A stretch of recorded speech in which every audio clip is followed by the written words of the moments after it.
জয় হিন্দ বন্ধুরা। অবশেষে ব্রিটেনকে ভারতের শক্তির শ্রেষ্ঠত্ব মেনে নিতেই হলো।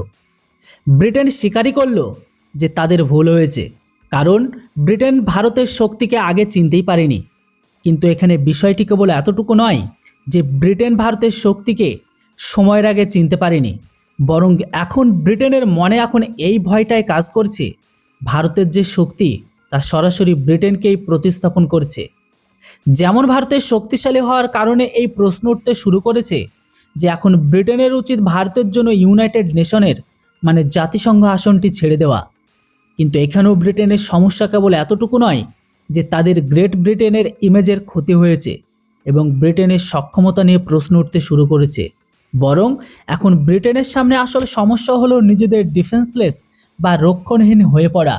অর্থাৎ একটা সময় গ্রেট ব্রিটেন নামে পরিচিত ব্রিটেনের কাছে আজকের দিনে নিজেদের ভূখণ্ড রক্ষা করার মতো দম নেই, কারণ এখন খোদ ব্রিটেনের প্রাক্তন সামরিক কর্মকর্তারা ব্রিটেনের যুদ্ধ সক্ষমতা আর সৈন্যদের নিয়ে প্রশ্ন তুলতে শুরু করে দিয়েছে। এমনকি বলে দিয়েছেন যে ভারতের সামনে ব্রিটেনের এখন আর কোনো যোগ্যতাই নেই, কারণ মিসাইল থেকে শুরু করে অস্ত্রের প্রযুক্তি আর মহাকাশ প্রতিটি ক্ষেত্রে ভারত ব্রিটেনকে অনেক পেছনে ফেলে দিয়েছে। তো বন্ধুরা, আসল বিষয়টি হলো এই যে চেথাম হাউস প্রকাশ করেছে যে আজকের দিনে ব্রিটেনের কাছে যুদ্ধের জন্য প্রস্তুত সৈন্য সংখ্যা প্রায় 10,000ও নেই। ব্রিটেনের কাছে খুবই কম সংখ্যক পদাতিক যোদ্ধা অবশিষ্ট আছে, যার ফলে ব্রিটেন আজকের দিনে মাটিতে কোনো অপারেশন পরিচালনা করতেই পারবে না, কারণ ব্রিটেনের সৈন্য সংখ্যা সেই পর্যায়ে নয়। ব্রিটিশ যুদ্ধজাহাজের সংখ্যা সীমিত, লড়াকু বিমানেরও সংখ্যা কমে গেছে। ব্রিটেনের গোলাবারুদ আর মিসাইলের ভান্ডার দীর্ঘ যুদ্ধের জন্য পর্যাপ্ত নয়, অর্থাৎ ব্রিটেনের কোনো দীর্ঘস্থায়ী যুদ্ধের জন্য প্রস্তুত নয়। পাশাপাশি ব্রিটেনের কাছে যুদ্ধের কোনো সুনির্দিষ্ট পরিকল্পনা নেই।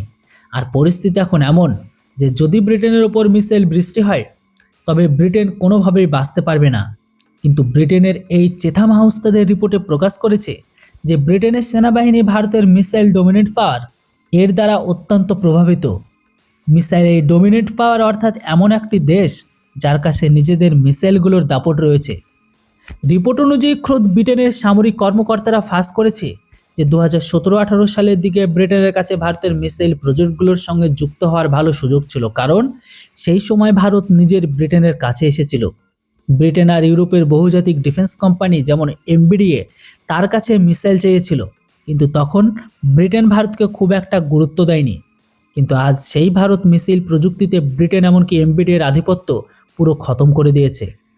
এখন ব্রিটেনের বিশেষজ্ঞরা দাবি করেছে যে ভারত ভবিষ্যতে প্রতিনিধিত্ব করবে, যেখানে ব্রিটেনের কাছে কেবল অতীতের ঐতিহ্য অবশিষ্ট আছে, আর আজকের দিনে মিসাইল যুদ্ধে ব্রিটেন অনেক পেছনে পড়ে আছে।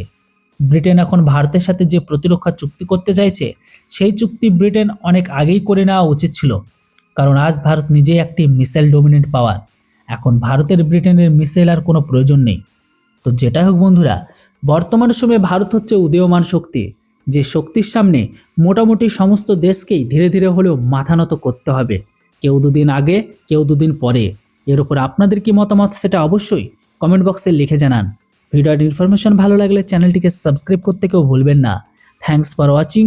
জয় হিন্দ, বন্দে মাতরম।